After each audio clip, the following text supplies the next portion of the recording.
Hey, what's up, everybody? My name is Dennis Ngango, and welcome to Deliberate. If it's your first time here, this channel is all about us helping each other become deliberate in our faith journeys. If you're a regular subscriber, a part of the gang, what's up, family? It is finally good to be back. Over the next few weeks, myself, Gugu Letu, and Hungani will be sharing how exactly our 2020 went spiritually. We will be sharing with you the key lessons that we learned and the anchor verses that kept us inspired throughout the year.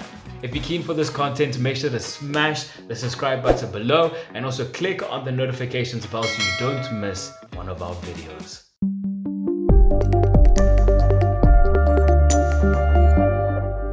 If I could describe 2020 using one word, it would definitely be volatile. Volatile is an adjective used to describe something that is liable to change rapidly and unexpectedly, especially for the worst. Needless to say, my faith journey throughout 2020 was somewhat of a roller coaster ride. There were moments where I felt so connected with God and I could really see His hand in every area of my life. And then there were other moments where I was so overwhelmed with the disappointment and the frustrations with how the year was going that I really wanted little to do with God. Up until last year, your boy was doing the most. I had the degree, the job, the successful YouTube channel, the car, the wives, the kids, everything. I'm joking, I don't have the last three, but you somewhat get what I'm saying. Everything was perfect and I was doing everything according to the book. However, that meant that I was really stretching myself thin and I wasn't really getting to live my life. And being someone who's, still in my 20s, I feel like your 20s are really about exploring and living. And when I look back at how the past couple of years went, as much as I was making a really great foundation for myself, it doesn't really feel like I was living Dennis's life for Dennis to the fullest. Taking that into consideration and bearing in mind all the other things that I wanted to do with my life, I decided to resign from my engineering job. As much as I was okay with that decision, I was really shocked that the big weight that was on my shoulder from, having juggled all these different things was quickly replaced with another heavy weight that came with a whole lot of questions. Questions like, who in their right mind resigns during a pandemic? Is defining even good enough? What makes you think you can survive financially doing this, Dennis? My life quickly went from seeking God on a semi-deep level when I needed Him to now having to see God in a way that I never had to before, during the good, the bad, and the ugly. In this video, I want to share with you two realizations that I learned throughout the many seasons in 2020. The first is draw close to God and God will draw close to you. In between the confusion, frustrations, and doubts, I saw myself drawing close to God in a way that was more honest and intentional. I knew I had no other option but to put my faith to the test and trust God wholeheartedly. Not only because I didn't know the direction that my life was going to take, but more so because I had been playing safe for so long that I really wanted to finally give God the reins to do a good work in me.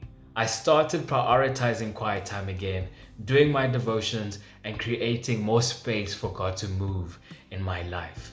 I questioned things that I didn't understand, and I frequently stated my intentions, whether they aligned with God's plan for my life or not. Luckily, with time and with His word, God revealed wisdom and truths that were really all about getting me through the season. I was no longer giving God instructions, but allowing Him to give me directions. When it comes to drawing close to God, it may feel like in the beginning that your life still looks the same.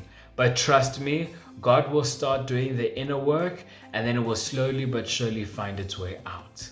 Although I didn't achieve some of my goals for last year, 2020 was truly a year of breakthrough for me. God gave me a sense of healing and freedom, and I am so grateful for that. Even in the darkness, the quietness, the hopelessness, the shame, and the frustration, God is there in the midst.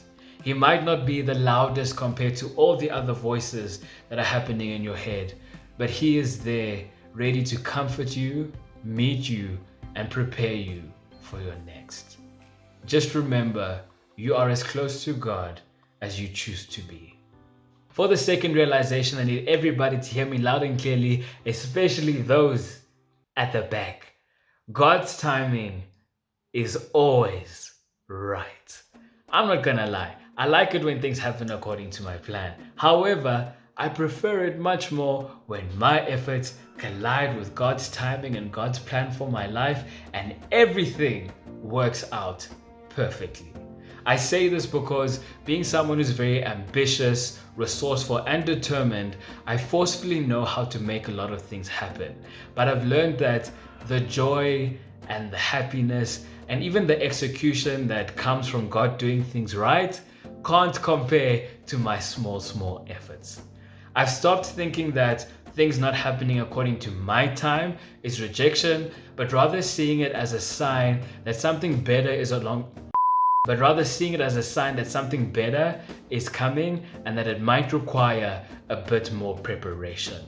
My very close friend Upenyu, aka Hoops, likes to say that denial is not delay, it's development.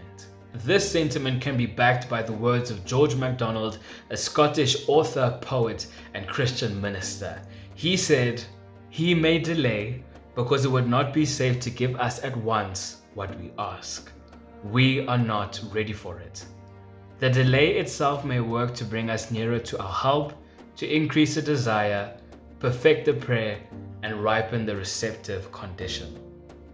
I've learned that delay is not a personal attack, but rather something that serves a purpose in my life and serves God's bigger picture. If what I'd like to happen happens, then great. But if not, I'm going to honor the season that I'm in and hold on to the truths that He's told me, irrespective of what my reality looks like. When I look at God's track record in my life, I notice three things. Number one, what's for me will not pass me. Number two, He works all things to work in my favor. And number three, His timing is always right. Before I wrap up this video, I want to share with you the anchor verse that kept me focused and inspired throughout 2020.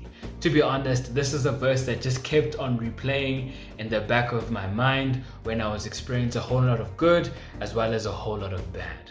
That verse is Matthew 6 verse 34, and it says, "Therefore, do not worry about tomorrow, for tomorrow will worry about itself.